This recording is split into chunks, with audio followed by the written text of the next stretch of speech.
하나님 말씀은 창세기 35장 1절부터 8절까지의 말씀인데요. 제가 봉독하도록 하겠습니다.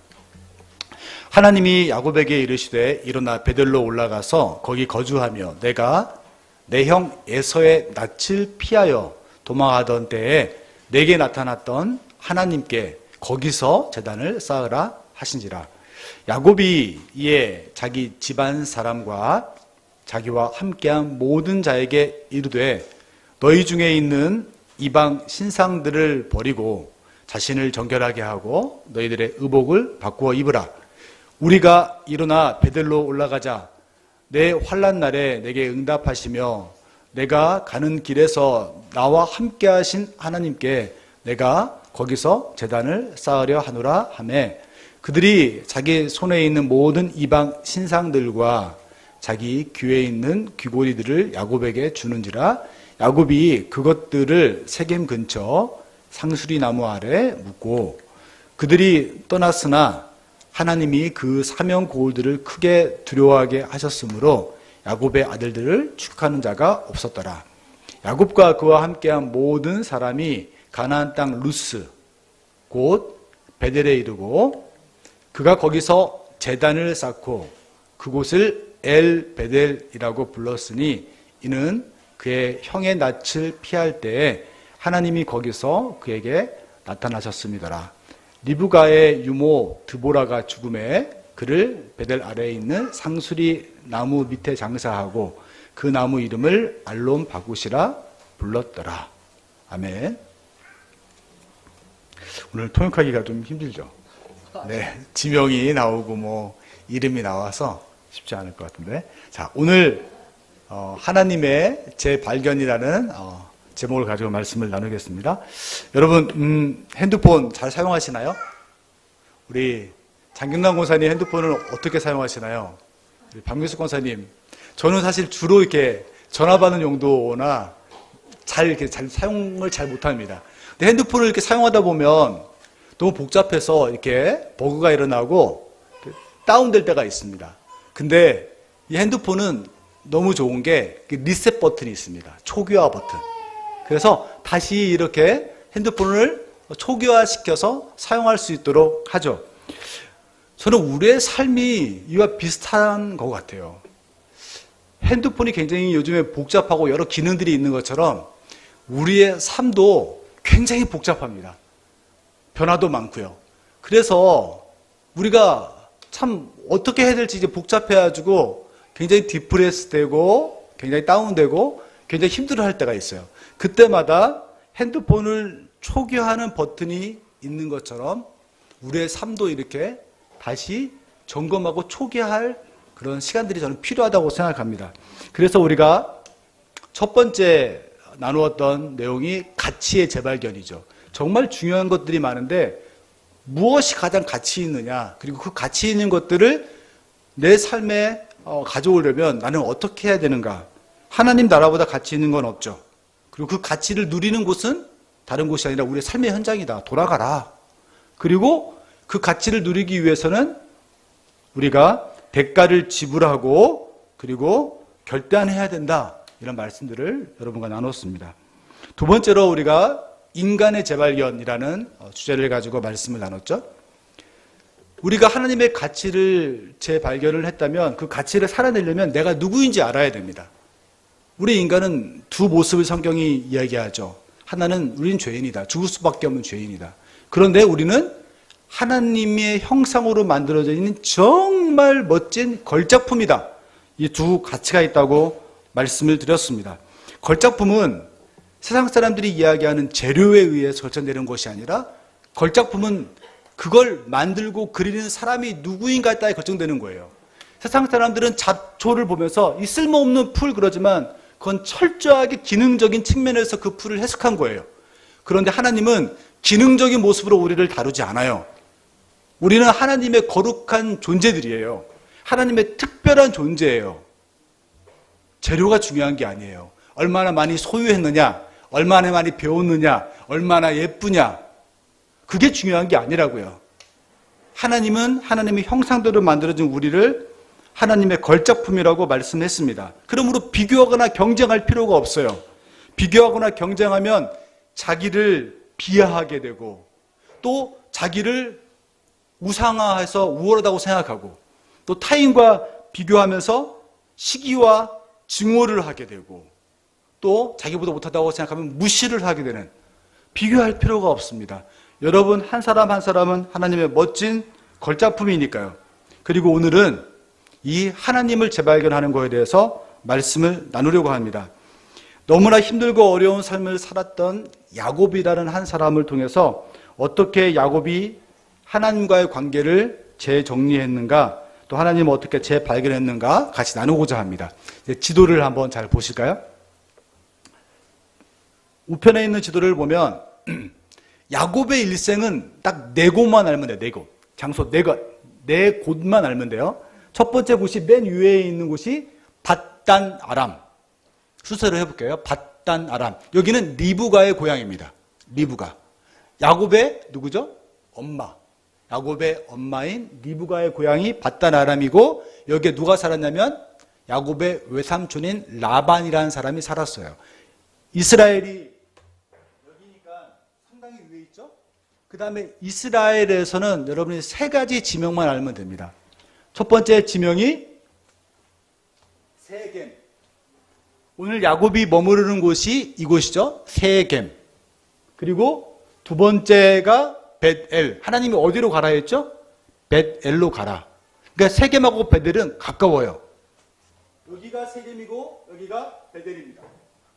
그리고 야곱이 원래 아버지 이삭과 살았던 곳은 어디냐면 여기 부엘세바였습니다. 그러니까 이 정도만 알면 야곱은 다 여러분 아는 거예요. 거꾸로 올라가면 부엘세바, 그 다음에 어디죠?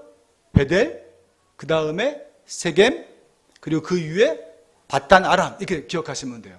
오늘 야곱의 일생을 보면 밧단 아람에서 아버지와 함께, 어머니와 함께 잘 지내고 있었죠. 근데 이곳에서 어떤 사건이 있냐면 자기 형 에서를 속여서 장자권을 빼앗아 버리는, 그래서 이 밧단 아람에서 도망가야 되는 처지가 이르게 됩니다. 밧단 아람이 아니라 그 뭐죠? 부엘세바에서. 그래서 도망가다가 이 베델에 이르게 되죠. 베델에 이르렀는데 이 베델에서 야곱이 밤에 너무 도망가다 피곤하니까 잠을 잤어요. 돌베개를 베고. 그때 하나님이 나타나셔서 야곱에게 약속했습니다. 야곱아, 내가 너를 지켜줄 거야. 다시 돌아오게 해줄 거야. 이렇게 약속하니까 야곱이 그때 이렇게 얘기했어요.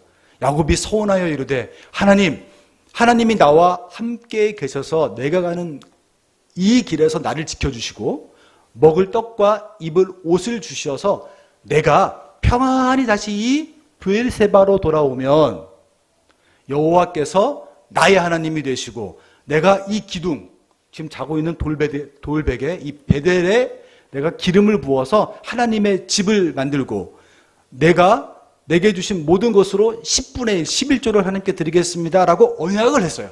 하나님과 야곱이 약속을 한 것이에요. 하나님이 지켜주시면 이런 약속을 지키겠습니다 라고 한 것입니다. 그리고 어디로 가냐면 다시 쭉 올라가지고 밧단 아람 외삼촌 집에 이르게 됩니다. 근데 이 외삼촌이 야곱을 어떻게 했을까요? 속입니다. 속여가지고 야곱을 노예처럼 20년 동안 노예로 이렇게 부려먹어요. 야곱은 이곳에서 20년을 살고 난 이후에 하나님이 가라 명하셔서 다시 밧단 아람에서 아버지 집으로 내려옵니다. 내려오다가 머무른 곳이 어디죠? 이 세겜의 오른쪽에는 이 야복강이라는 곳에 머무르게 됩니다. 야복강에서 누굴 만나나요? 천사를 만나죠. 그게 하나님이었죠. 하나님과 씨름하면서 이 환도뼈라는 뼈가 위골되어서 이제 다리를 절고 걸을 수밖에 없는 지체 장애인이 되었습니다. 그리고 이곳에서 하나님을 만나고 난 이후에 강을 건넜는데 원래 자기를 죽이려고 기다리고 있던 형 에서가 마음이 다 녹아버렸어요. 에서의 성품이 갑자기 바뀐 게 아니라 하나님이 에서의 마음을 어루만지셔서 다 용서하게 만드신 거예요. 야곱을 처음에 죽이려고 형이 400명의 군대를 거느리고 왔는데, 그런데 하나님이 에서의 마음을 어루만지니까 야곱과 허거하면서 화해를 하게 되었습니다. 그리고 난 다음에 에서는 에돔으로 가게 되었고요. 그 다음에 야곱은 하나님이 다 모든 걸 화해시켰으니까 어디로 가야 되나요? 쭉 내려와서 부엘세바로 와야 돼요. 야곱이 어디에 머무르죠? 숫곳이라는 곳에 처음에 머무릅니다. 그리고 숫곳에 머물다가 그 옆에 있는 세겜이라는 곳으로 가게 돼요. 왜 그러냐면 숫곳은 쉽게 이야기하면, 죄송합니다, 이런 지명을 좀 써서 꼭 그렇다는 건 아니고요. 숫곳은 저기 시골에, 쉽게 얘기하면 강원도로 따지면 저 태백 정도 된다고 보고요. 그 다음 정선, 그 다음에 이 세겜이라는 곳은 원주나 춘천쯤 돼요. 좋은 거예요. 고사님이 춘천 원주분이시니까, 이제 원주분, 춘천분에 계시니까 그쯤 되는 거예요. 그러니까 볼 때 숲곳에 있다 보니까, 야, 이런 깡촌에서 우리 애들 키우면 큰일 나겠다. 애들이 뭐 한두 명도 아니고 10명도 넘는데. 그래서 고민하다가 세겜으로 간 거예요. 세겜에서 몇 년을 거했냐? 밧다라람에서 20년, 세겜에서 10년 이상을 머무르게 됩니다. 하나님과 약속했던 시간들을 다 잊어버렸어요. 그런데 이 세겜에 머무는 동안에 끔찍한 야곱의 가정 가운데 사건이 하나가 일어납니다. 그게 바로 34장에 나오는 야곱의 딸, 유일한 딸이었던 디나가 이 세겜이라는 그 하몰의 아들이었던 세겜에 의해서, 세겜 족속에 의해서 강간을 당합니다. 세겜의 아들이 디나를 되게 좋아했어요. 세겜이 디나를 되게 좋아했어요. 그래서 디나와 결혼하고 싶었어요. 근데 허락하지 않으니까 이 디나를 겁탈해버렸습니다. 욕보이게 된 거죠. 그래서 이 소식을 야곱의 가족들이 다 듣게 되었어요. 너무 재밌는 건 창세기 34장을 아무리 읽어봐도 그들이, 야곱이 자식들에게 뭐라고 얘기한 게 없어요. 아니, 자기 딸이 겁탈을 당했는데 아버지가 분노를 해야 되잖아요. 그런 거 아니에요? 화가 나야 되는 거 아니에요? 그리고 이 34장에 보면 야곱의 아들들이 단 한 번도 하나님의 이름을 부르지 않아요. 참 놀라운 일이죠. 하나님의 은혜를 그렇게 경험했는데, 야복강가에서, 밧단 아람에서, 그리고 베들에서 하나님을 그렇게 경험한 사람이 이런 어려운 순간에 하나님을 찾지를 않아.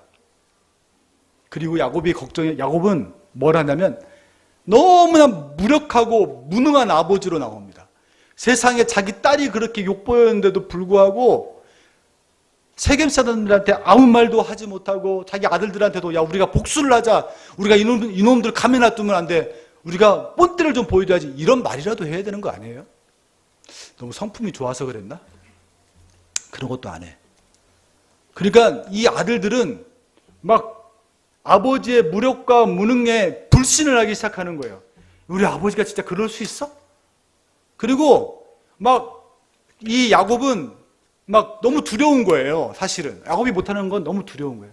이 세겜이라는 나라가 너무 두려운 거예요. 그래서 이 아들들이, 이 시므온과 레위가 찾아가가지고, 네가 우리 그러면 동생과 진짜 결혼하고 싶다면 한 가지를 해라. 할례를 행해라.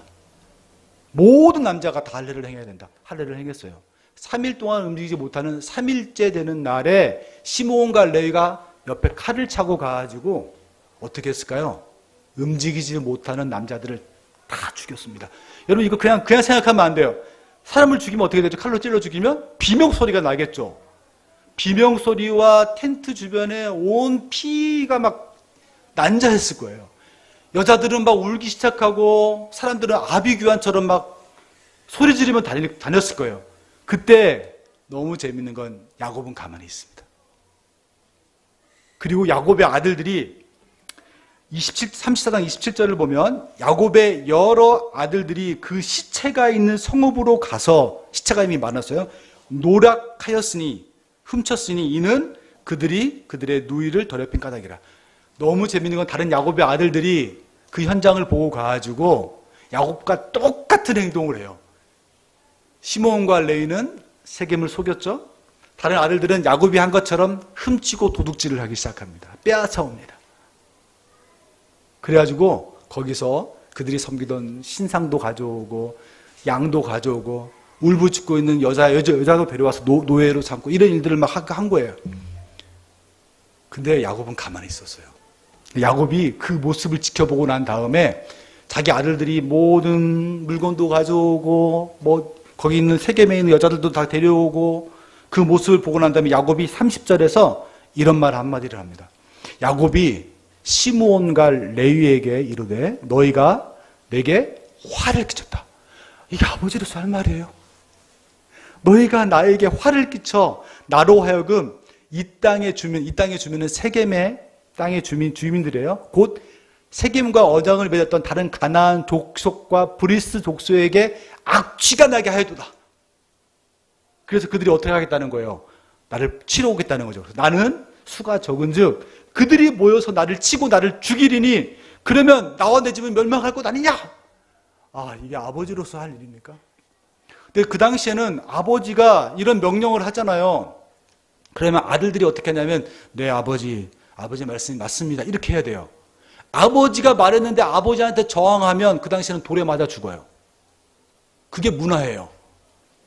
그때 안 산 걸 너무 잘하셨죠.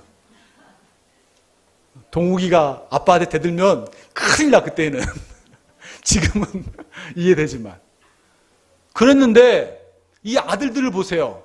그 일이 있고 난 다음에 가정이 어떤 모양으로 됐는지를 보여주는 한 단어인데 31절에 그들은 누구냐면 야곱의 아들들이 이르되 그가 누구죠? 세겜이 우리의 누이 디나를 창녀같이 대우함이 옳습니까 아버지? 따지는 거예요. 사실 아들 말이 맞잖아요. 그런데 이 말에 주는 의미가 무엇이냐면 가정의 질서가 완전히 무너졌어요. 아버지의 영적 권위가 땅에 떨어지고 아버지를 아들들이 개무시하는 거예요. 죄송합니다. 이런 말 써서.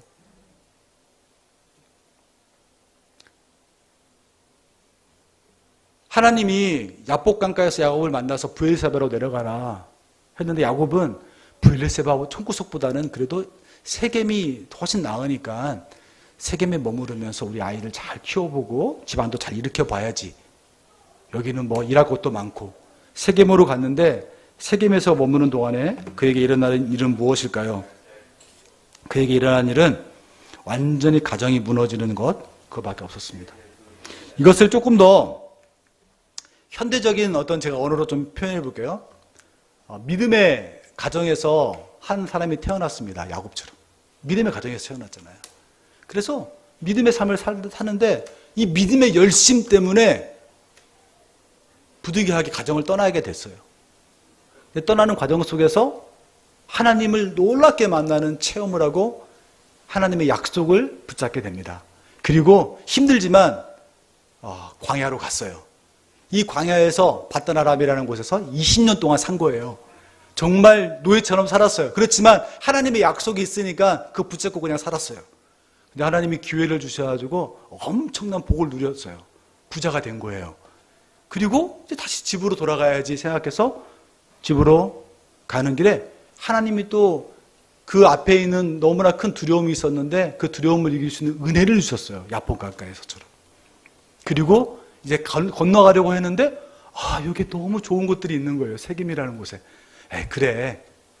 거기까지 갈 필요 뭐가 있어. 여기서 예배드리면 되지 뭐. 그리고 세겜에서 계속 머물면서 살아가는 것입니다. 그때 엄청난 어려움이 온 거예요.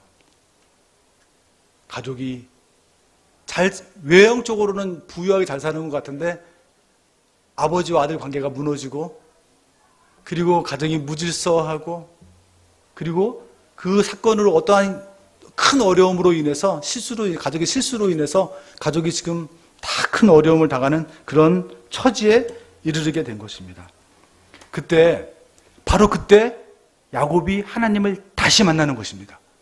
여러분 그런 상황이 여러분 가운데 있을 때 여러분 어떻게 하겠어요? 가정이 무너져 내리고 그리고 내가 정말 이제 죽을지도 모르는 상황 가운데 있을 때 여러분 어떻게 하실래요? 그때 하나님을 찾는 거예요. 그때 하나님이 여러분을 만나 주셔야 돼요. 그래야지 우리가 다시 힘을 얻고 살아갈 수 있는 거라고요.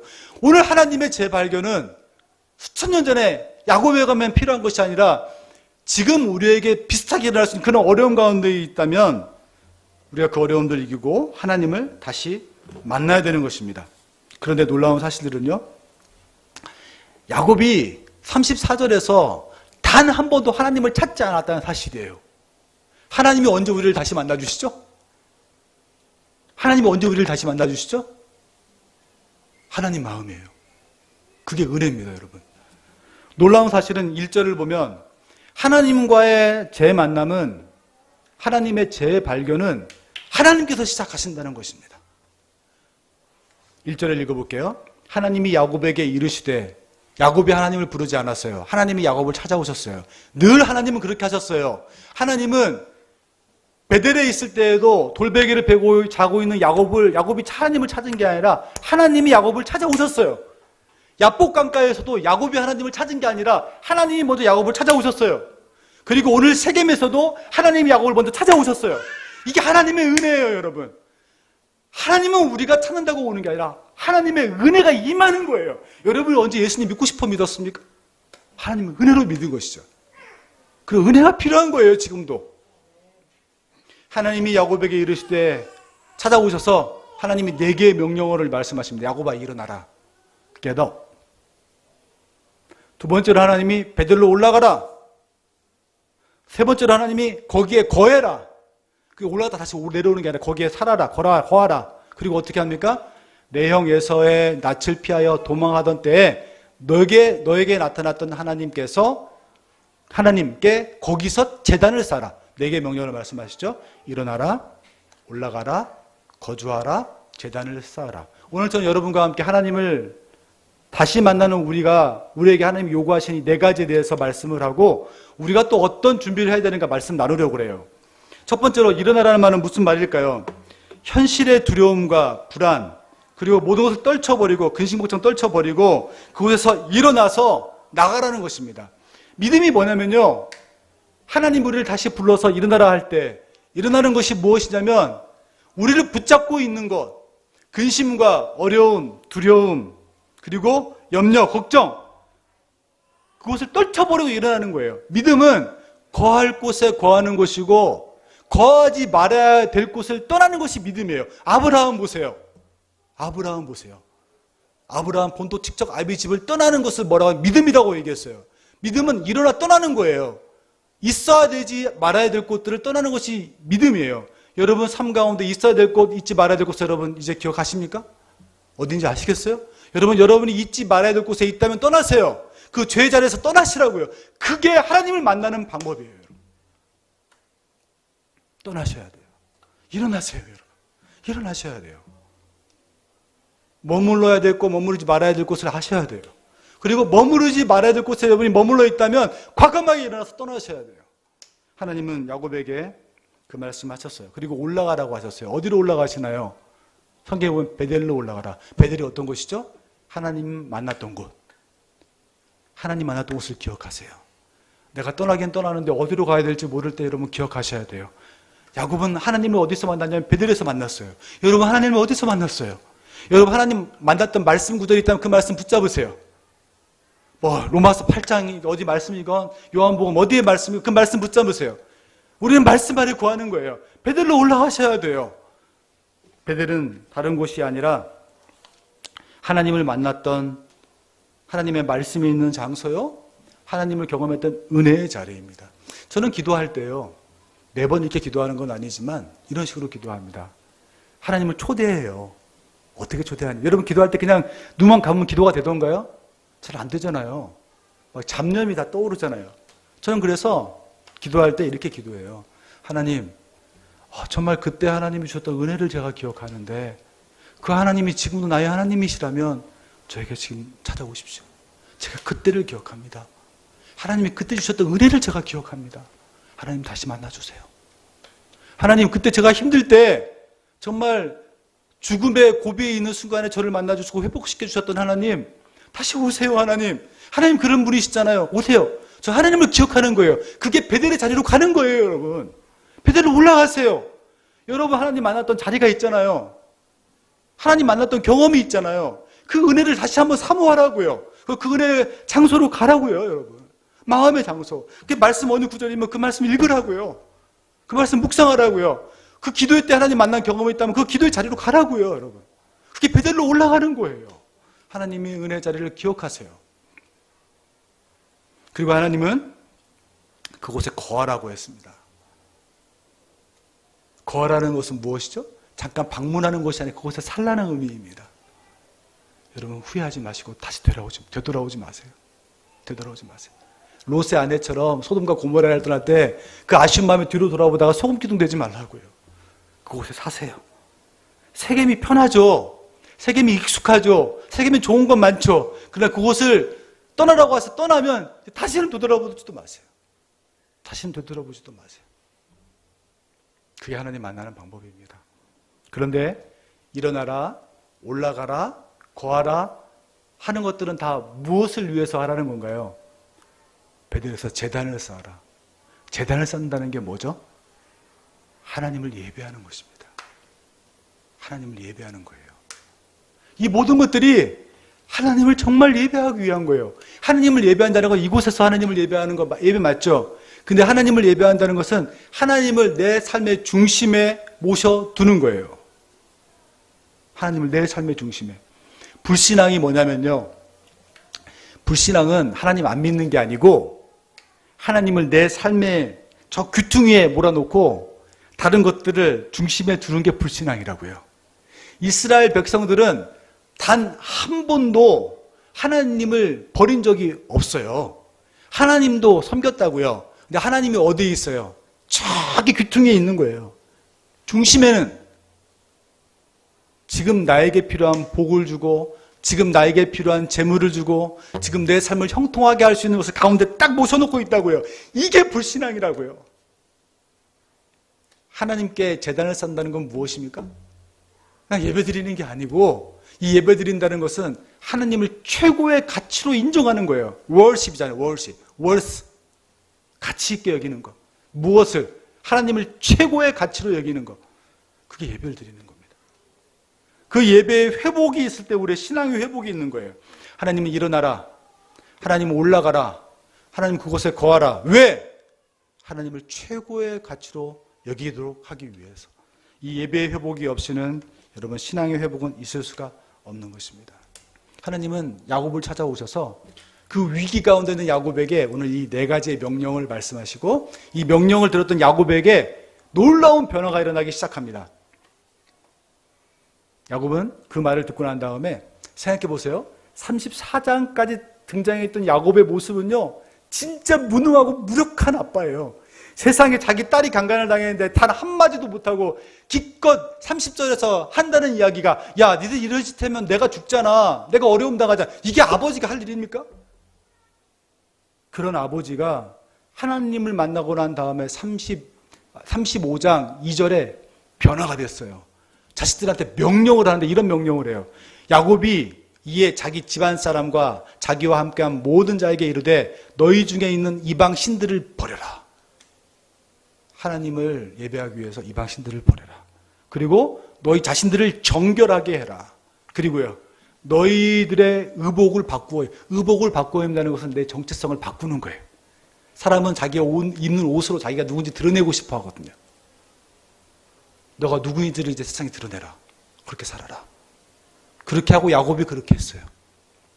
그리고 야곱이 이 세 가지를 본인이 하고 난 다음에 자식들한테 말을 합니다. 이 하기 전에요.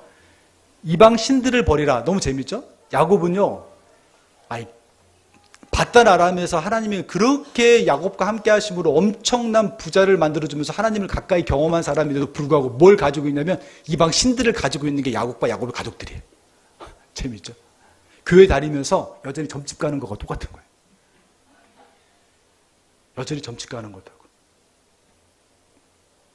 야복강가에서 하나님을 그렇게 만나고 하나님 없이는 살아갈 수 없다라고 그렇게 애걸구걸했던 야곱. 그래서 하나님 은혜 주셨잖아요. 그런데 여전히 세겜에 와서는 이방 신상을 가지고 있는 게 야곱과 야곱의 가족들이라고요. 인간이 그렇게 약하다고요. 인간이. 드라빔이라는 것은 특별히 라반이 자기의 딸 라헬이 그 집을 떠날 때 드라빔이라는 우상을 가져가거든요. 이건 어르신들은 알겠지만 옛날에 어른들이 집안에 모셔 신주단지, 집안을 지키는 신이라고 해요. 집안 지키는 신. 이게 드라빔이에요. 그 드라빔을 아직까지 가지고 있었는데 그것들 다 내어버리라 말했더니 3절에 자식들한테 이렇게 말합니다. 우리가, 야곱이 얘기하는 우리가 일어나 베들로 올라가자. 이제 올라가자. 왜냐하면 내가 이제 다시 깨달았어. 기억이 났어. 내가 환난 날에 나에게 응답하시고 내가 가는 길에서 나와 함께 하신 하나님을 내가 이제 다시 붙잡고 기억했어. 그래서 내가 거기에 가서 제단을 쌓을 거야. 우리 같이 가자. 자식들한테 이렇게 담대하게 얘기를 해요. 야곱이 바뀌었어요. 어떻게 해요? 찾아오신 하나님을 만남으로 바뀐 거예요. 그리고 그들은 누구죠? 야곱의 아들들. 야곱의 아들들이 그 말을 듣고 조금 전까지만 해도 아버지 그러면 돼요! 라고 대들던 아들들이 하나님을 만난 야곱을 통해서 자기들도 변하기 시작하는데 야곱의 아들들이 자기 손에 있는 모든 이방 신상들, 자기 손에 있는 이방 신상들을 자기 귀에 있는 또 귀걸이들을 야곱에게 주면서 야곱이 그것들을 세겜 근처 상수리 나무에 묻어버렸다. 묻는다는 게 뭐죠? 묻어버린다? 장사진다. 죽음을 의미하거든요. 이런 것들이 이제 더 이상 안 믿겠다 하고 묻은 절규를 해버리는 그런 거예요. 그렇게 해버립니다. 저는 오늘 말씀을 보면서 가장 큰 도전 중에 한 가지가 무엇이었냐면 34장에서 그렇게 무능하고 그렇게 무력한 아버지가 하나님 만나고 바뀌었더니 세상에 가정의 질서가 세워지고 영적 질서가 아버지의 권위가 회복되고 다시 그 아버지의 한마디 앞에 모든 자녀들이 순종하는 영적 질서가 가져가는 회복되는 것을 오늘 본문을 통해 경험하게 되었습니다. 한 사람의 변화가 가족의 변화를 이끌었고 이 가족의 변화가 민족을 여러분 만들어갑니다. 여러분 대단한 사람들이에요. 여러분 한 사람이 바뀌면요 가족이 바뀝니다. 그리고 여러분이 바뀌면 공동체가 바뀌고요. 그리고 민족이 바뀔 걸 저는 믿습니다. 제가 말씀을 준비하면서 어제 저녁에 다시 한 말씀을 정리하는데 혼자 기도했어요. 기도할 때 조금 이런 기도를 했어요. 하나님, 오늘 전하는 말씀이 지식과 정보가 되지 않게 도와주십시오. 그리고 이 말씀을 통해서 우리가 회복되고 우리의 가족들이 회복될 수 있도록 인도해 달라고. 저에게는 늘 부담이 있는 게 영적 가장으로서의 부담이 있습니다. 여러분도 마찬가지일걸요? 아버지로서의 고민들 많죠. 애를 잘 키워야죠. 먹을 수 있도록 벌어와야 되죠. 또 좋은 대학 보내고 싶죠. 취직시키고 싶죠. 결혼 장가 보내고 싶잖아요. 아버지로서의 솔직한 고민이죠. 근데 우리에겐 또 하나의 고민이 있잖아요. 어떤 고민이에요? 우리 가정을 내가 영적으로 세워야 되는데. 그런 고민도 여러분에게 있잖아요. 어떻게 여러분의 가정을 다시 회복시키고 세울 수 있다고 생각하세요? 아버지가 변하는 것입니다. 저는 그걸 오늘 본문을 통해 보게 되었어요.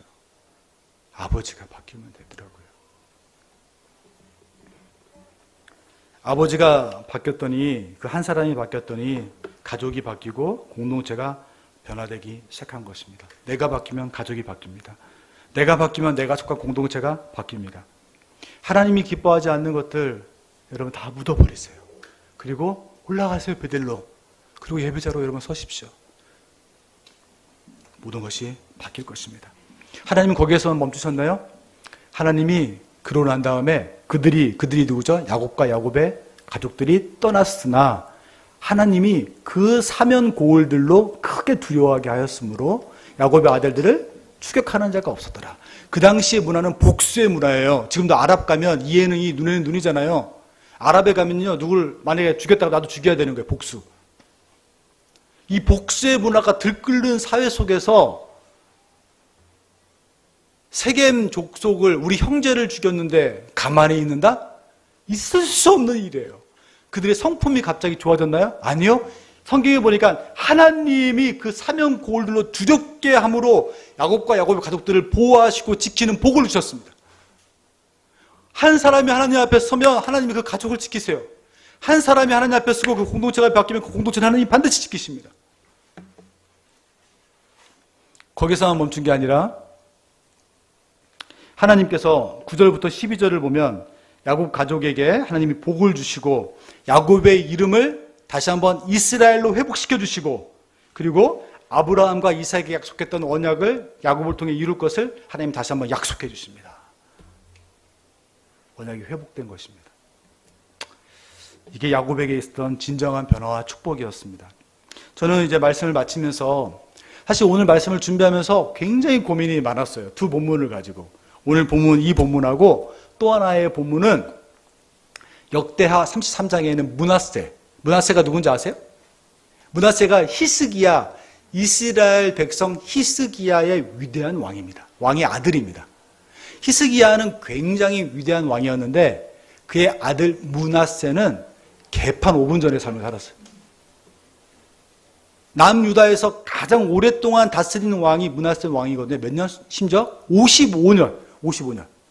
55년이라는 시간 동안 통치를 했음에도 불구하고 그는 어떤 일을 했느냐? 성경이 기록하기를 문하세가 왕위에 오를 때 나이가 20세였는데 그가 55년 동안 통치를 했는데 한 일이라고는 잘 보세요. 그의 아버지 히스기야가 헐어버린 우상들을 다시 세우고 바알들을 위하여 제단을 쌓고 또 아세라 목상을 만들며 하늘의 모든 1월 성신을 경배하여 섬기는 일을 했고 그것도 부족해서 여호와의 전 예루살렘 성전 안에다가 예배하는 초소에다가 말뚝 박아서 아세라 목상을 세웠습니다.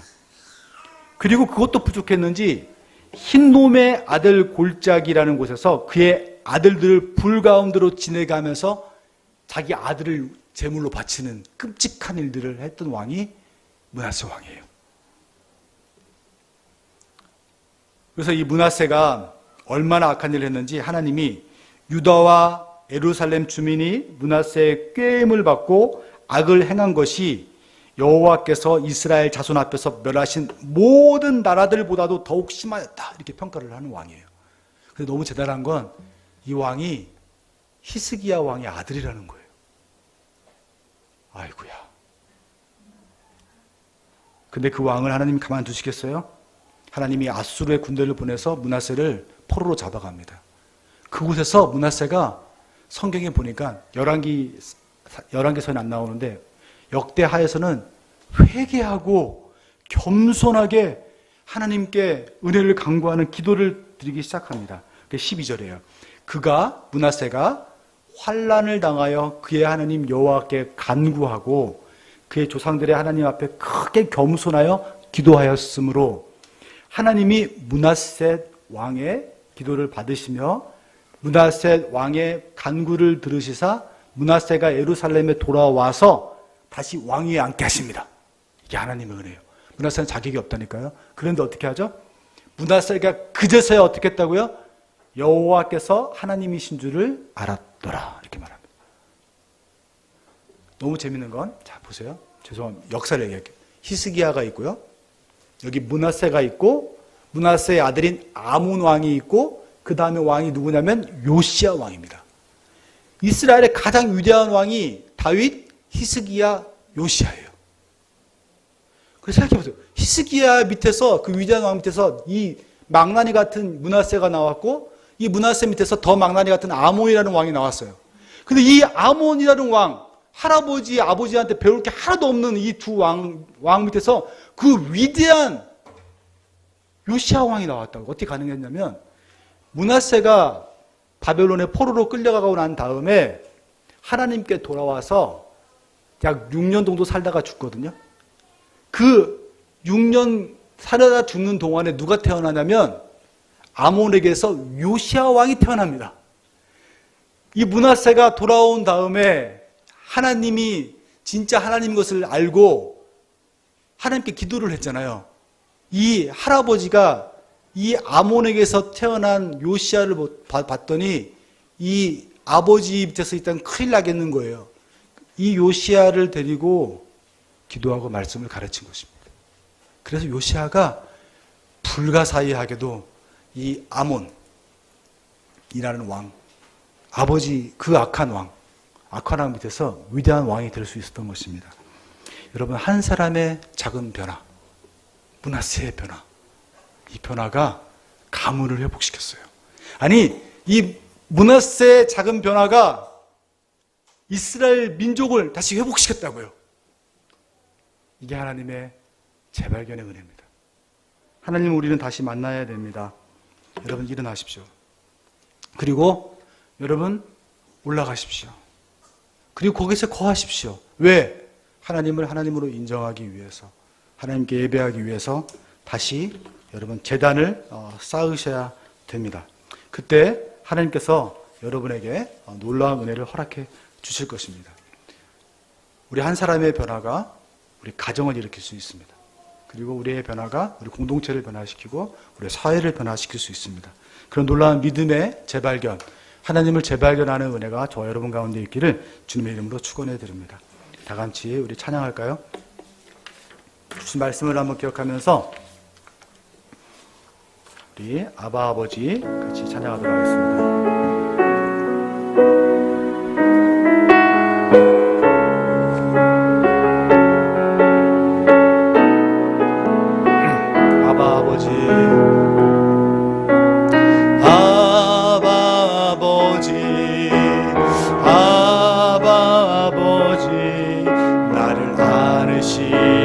바라보시는 아바 아버지, 아바 아버지, 아바 아버지, 나를 도우시고 힘주시는 아버지, 주는 내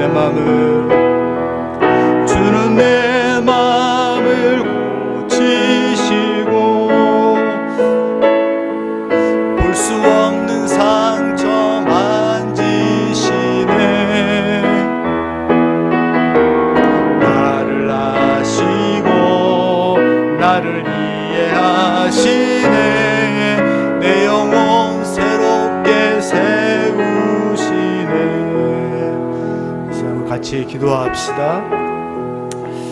하나님은 여러분을 정말 치유하기 원하시고 여러분을 만나기 원하시는 분이십니다. 그리고 하나님은 여러분을 향해서 말씀하십니다. 일어나라, 올라가라, 거기에 거하라, 그리고 그곳에 제단을 쌓아라. 이 하나님의 부르심 앞에 우리가 순종하는 길은 우리를 정결하게 하는 것이고, 저기 우리의 삶의 귀퉁이에서 하나님을 다시 우리의 삶의 중심에 모시는 것, 그리고 모든 중심에 있었던 신상들을 다 묻어버리고 이제는 우리의 옷을 갈아입고 하나님의 자녀답게 살겠다고 우리 정체성을 회복하는 것, 그것, 이게 우리가 회복하면 우리 가정이 회복되고 우리 공동체가 회복되고 우리 민족이 회복될 줄 믿습니다. 이 시간 우리 하나님 그런 을 저 가운데 허락해 주십시오. 우리 가정 가운데 허락해 주십시오. 우리 공동체 허락해 주십시오. 다 함께 기도하겠습니다. 사랑의 아버지 하나님, 이 시간 우리 그대로 허락해 주십시오.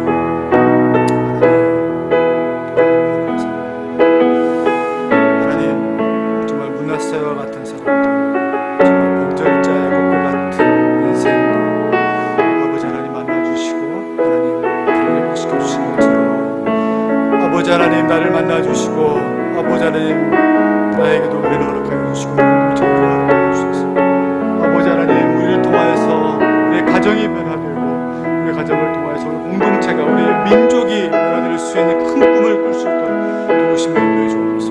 일어나라, 올라가라, 거하라, 그곳에 제단을 쌓아라 말씀하신 주의 말씀 붙잡고 나아가기를 간절히 주님 하나님, 지금까지 내 중심에 있었던 모든 신상들을 무상들을 다 제어버리고 아버지 하나님을 정말 하나님으로 인정하는 가치의 고백이 우리 가운데 있도록 하나님을 재발견하는 은혜가 우리의 삶 가운데 있도록 도우시며 인도하여 주옵소서. 하나님, 우리를 향해서 우리를 만나시고 일어나라, 올라가라, 거하라, 그곳에 제단을 쌓아라 말씀하시는 주님의 음성에 우리가 귀를 기울이고 그 하나님의 확신과 하나님을 또한 붙잡고 아버지 하나님, 우리가 담대히 하나님을 하나님으로 인정하는 그러한 예배자로 설 수 있도록 도우시며 인도해 주옵소서. 내가 변하고 우리의 가정이 변하면 아버지 하나님, 우리 공동체와 우리의 민족이 변할 줄 믿습니다. 그런 은혜를 우리 가운데 주님 허락하여 주옵소서. 하나님, 참 두려운 마음이 큽니다. 세겜은 너무 좋은 곳이고 너무 풍족하고 너무 거하고 싶은 곳인데 그곳을 떠나 일어나고 베델로 올라가고 아버지 하나님 베델에 거하고 그곳에서 하나님으로 인정하는 것이 쉬운 일이 아님을 고백하오니 하나님 은혜를 허락해 주옵소서. 은혜를 허락하여 주옵소서. 우리와 함께 하시며 우리를 인도하여 주옵소서. 지금은 우리 주 예수 그리스도의 은혜와 하나님 아버지의 무한한 사랑과 성령 하나님의 유로하심과 교통하심의 역사가 일어나 베델로 올라가고 그곳에 거하며 그곳에 하나님을 위한 제단 예배자로서 온전히 서기를 소원하는 하나님의 귀한 백성들 위해 지금부터 영원토록 함께 있을지어다. 아멘.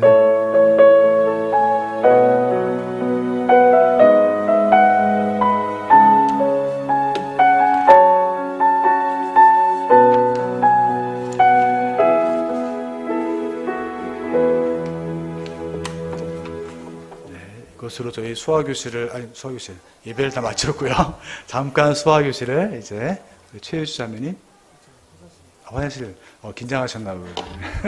잠깐 저희 수화교실을 같이 나누는 시간을 갖도록 하겠습니다. 잠깐 브레이크하고 바로 이제 유주 자매 오면 수화교실을 저희 시작하도록 하죠.